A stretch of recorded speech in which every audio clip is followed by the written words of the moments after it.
O Entenda Direito hoje traz um assunto polêmico, difícil de ser elucidado e explicado ao telespectador, que é o assédio moral e sexual na relação do trabalho. Eu fiz algumas anotações extraídas do Conselho Nacional de Justiça e que pretendo passar para o telespectador que arguiu esse tema para que nós falássemos. Diz, o assédio moral e sexual no ambiente de trabalho é mais comum do que se imagina. Situações constrangedoras, em sua maioria, 84% são praticadas pelos chefes diretos das vítimas, por alguém que tenha um cargo mais alto dentro da hierarquia nas empresas ou por seus próprios colegas de trabalho. As constatações são resultados de uma pesquisa feita pelas vagas, como para o BBC Brasil, com participação de quase 5 mil pessoas ouvidas em todo o país. O resumo diz o seguinte: o assédio moral é uma conduta repetitiva durante a relação do trabalho em que o empregado é submetido a situações humilhantes e constrangedoras. Atribuir de propósito e com frequência tarefas inferiores ou distintas das atribuições.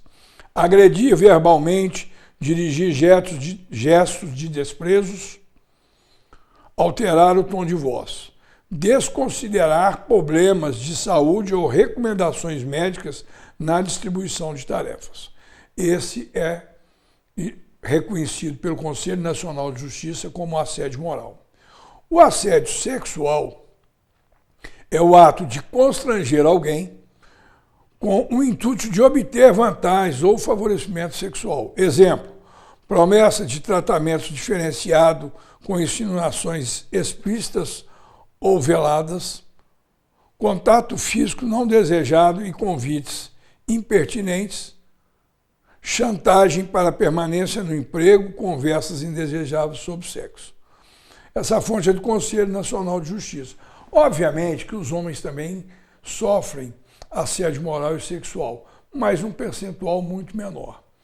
O que eu entendo, em cima de toda essa celeuma, e isso vem ocorrendo, principalmente por pessoas inescrupulosas que detêm cargos de direção em empresas, em tentar de um empregado que precisa do emprego, a fragilidade dessa precisão, dessa necessidade de emprego, coagir o funcionário, ou melhor dizendo, a funcionária, nessas situações. Agora, é difícil comprovação? Sim, porque tem o próprio colega de trabalho pode constranger a sua colega ou seu colega nos atos aqui mencionados.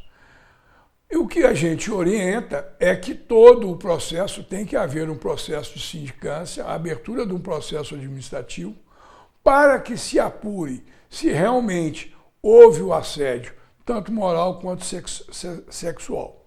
Hoje é muito preocupante, porque como o empregador lida com essa situação, se ele tem um número grande de empregados.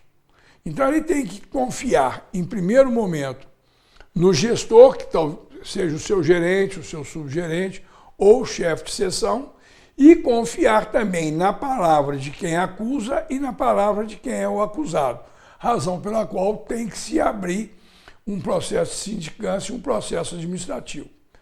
O que eu acho que deveria existir era a concordância do empregado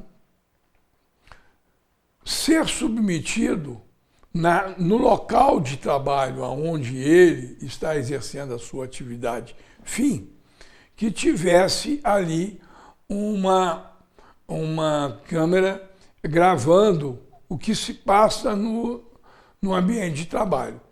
Isso não é muito comum, mas poderia ser previsto nos acordos coletivos das categorias de classe.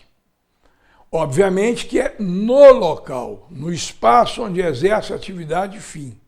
Não é colocar isso, como a gente tem visto e a imprensa noticiado, em banheiros, entrada e saída de banheiros e refeitórios.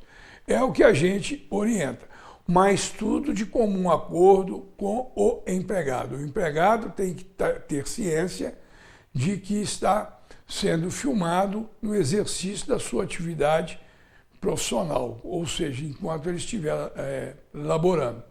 Outra situação que a gente tem que deixar bem claro, que cabe quem acusa aprovar aquilo que está dizendo que houve, que sofreu, ou seja, se sofreu um assédio sexual, uma cantada, né, um termo mais claro, uma cantada ou uma insinuação, né, um convite